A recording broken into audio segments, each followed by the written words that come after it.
Hey, what's going on YouTube? How's everybody doing today? So check it out. I just got back from the Get On Adventure Fest out in Sturgis, South Dakota. It was an awesome time. Got to link up with some old familiar faces and some friends, met some new people out there, and it was just a blast riding in the Black Hills of South Dakota. So one thing when you go to these events with something like a 701, you do get a lot of questions and a lot of interest because it is not the most popular bike out there, although it is starting to build some steam. I saw a lot more this time than I'm used to seeing. But during the course of those interactions with people about the 701, inevitably the thing that you're going to hear is about the unreliability of the motorcycle. And I just don't get it. Anybody who's watched my channel, you know that I am a huge KTM and Husqvarna fan. I have more than one or two of them, right? And I absolutely love them.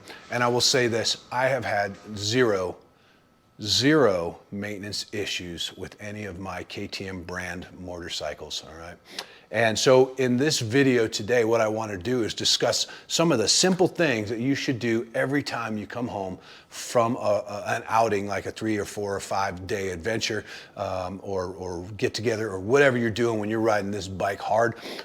Things that you can do when you come home that are going to ensure the longevity of this bike for many, many years. It's not unheard of. I actually know of someone who has a 701 that they ride pretty much, that's their only ride, and they've got like 35,000 miles on it. 35,000 maintenance-free miles. Well, not maintenance-free, but trouble-free miles, right?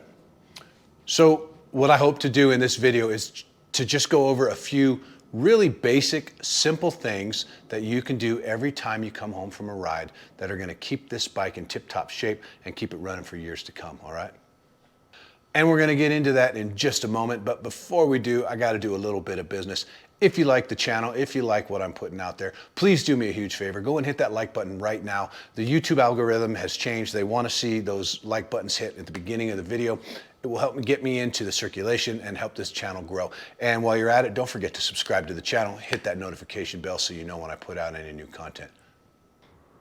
So when I take this bike out to some of these, Adventure Fest or the Dusty Lizards or some of these meetups that I go to, right, I'm riding this bike hard for, several days at a time. I generally speaking don't override my motorcycles, even my Super Duke. Yes, sometimes when I want to have some fun, I keep it at high RPMs, but in general, I'm pretty easy on the bikes, except when I'm out off-road getting after it, right?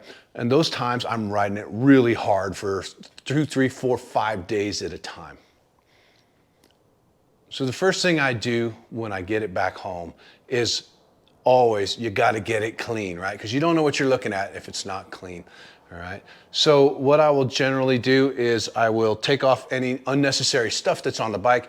I take off the seat so I can get to underneath the bike, remove the air filter. And while I'm doing that, I always make sure to cover up the air intake so I'm not getting any water into the motor while I'm washing it, all right? Generally, I will use just the garden hose to spray off the bike, get rid of any of the big chunks of dirt and stuff like that. And also, I use the low pressure of the garden hose to rinse off all the electronics area underneath the seat, okay? Get all that dust and dirt out of there. But I don't want to use a pressure washer because I don't want to cut any wires and I don't want to force water into any places that water shouldn't be, right? Also, since I'm running a Power Commander, I will disconnect all of the electronics, tape them up, and waterproof them basically while I'm washing the bike, okay? And then after that is done, I like to use some sort of foaming, degreasing, washing product, like Muck Off, which is what I generally use, is the Muck Off off-road wash. I find that it works really great. You just spray it on, you let it foam up and sit for a few minutes. That loosens everything up, and then you just hit it with the pressure washer after that and just wash it all off the bike, and it's pretty darn clean. The other thing you want to make sure to do after every good long hard ride is degrease and clean the chain really well, okay? Whatever you want to use, I use a degreaser, a chain degreaser that I spray the chain down with real well. And then of course you have your, the gripper, you know, the chain cleaner, whatever you want to use, a rag, yada, yada, yada. But make sure you get that chain really nice and clean, along with all the other drive components that get grease all over them, right? So right around that countershaft sprocket, underneath the bike where a lot of the grease gets slung, okay? Just get that stuff off of there, get it cleaned up real well, and then hose it down with some clean water. All right, after I get the bike nice and clean, usually what I will do is I will go and clean that air filter, okay? This is probably the most crucial step in keeping your bike running well for an extended period of time, is making sure that that air filter is really clean. So as you can see with this particular air filter, I had it nice and clean before I went out to South Dakota, and just with 3 days of riding, this is what it looks like now. I mean, it was really fouled up, right? So whether you're running an aftermarket air cleaner like I do on like the Rottweiler that I have on mine, or you're just using the standard paper air filter element that comes with the bike, pull it out, replace it, okay?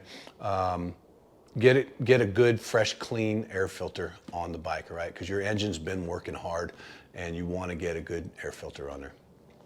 Now, so after I've washed the bike and I've got the air filter clean and drying, is I will roll the bike into the garage so that it can dry out. But at the same time, what I'm going to do is I'm going to also start checking things.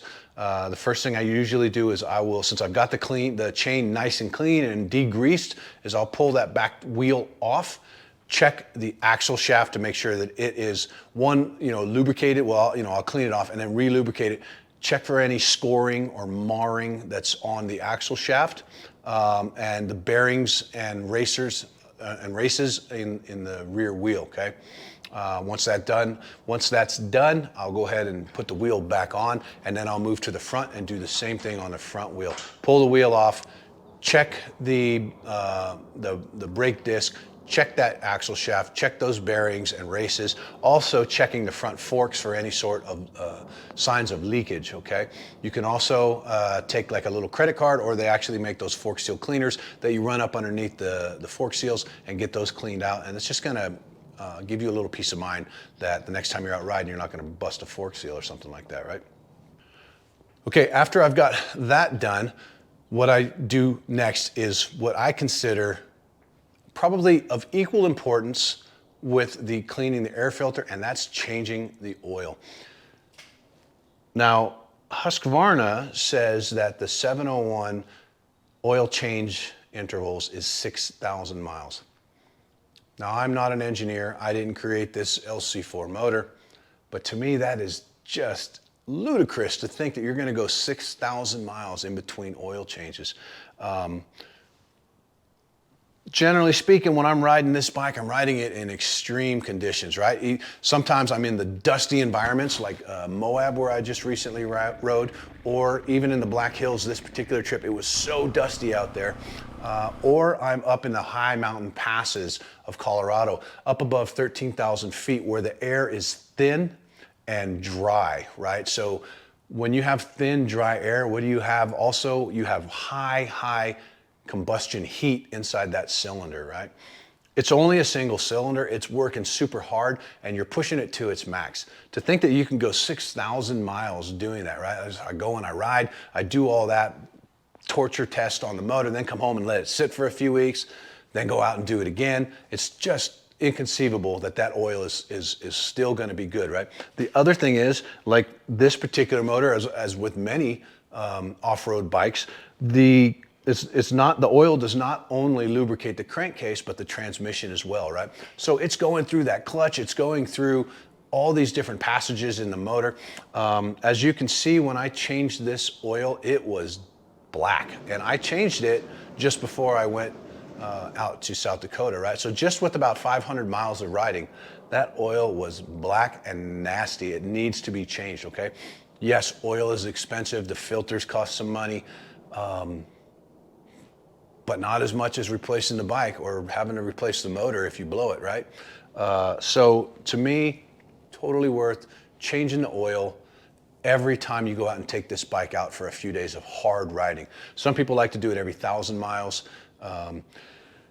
Some go the manufacturer recommended distance of 6,000 miles, and then they wonder why their bike is not performing well, or why the motor blew, why the cam's burnt up on them, right?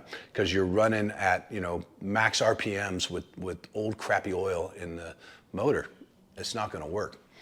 So do yourself a favor, change the motor oil with some good oil, put some good filters in there. Okay, also, don't forget about the coolant. So many people never replace the coolant in their bike. Now, I don't replace my coolant every time I do my oil change, but every maybe 2,500, 3,000 miles, I will change the coolant. It's just not that difficult, and it's a good security measure to make sure that the motor's got good, fresh coolant flowing through it. And it just makes sense to me, right? And then lastly, what I'll do is I will pull out the spark plugs and get a good look at them, okay? Your spark plugs are kind of a diagnostic tool when it comes to assessing the health of your engine, right? Pull them out, check them out, make sure they're not overly sooty, right? And they don't have oil on them, or that they're not a very light colored brown, meaning that they're super, super dry, okay? That means you're running really lean, and you need to address that. But most importantly, if there's a lot of oil on it, I know I'm getting some blow by on my piston rings, it might be time to pull them out and address that issue, okay?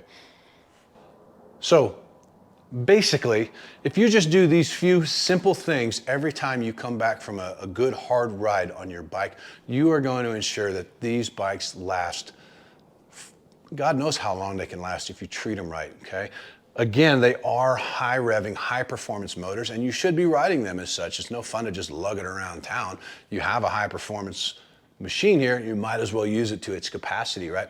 But with that in mind, make sure that you're coming home and you're cleaning it up and you're getting fresh fluids in the bike, checking everything regularly. And when you're done doing all of that, do a walk around, wiggle things like your brake pedal, your gear shifter, check the bolts on your triple clamps. Make sure that everything's tightened up so you don't have any surprises while you're out on the trail, right? Okay guys, well that's it. Just some simple things that will keep these bikes running and in tip-top shape for years to come. I really hope that you liked the video. If you did, please give me a great big thumbs up. Don't forget to subscribe to the channel, hit that notification bell, and please leave a comment in the comment section if you've got something to say about it, or if you have some other things that you think are crucial to keeping your bike running that you should do regularly. All right, take it easy guys, and I'll see you next time.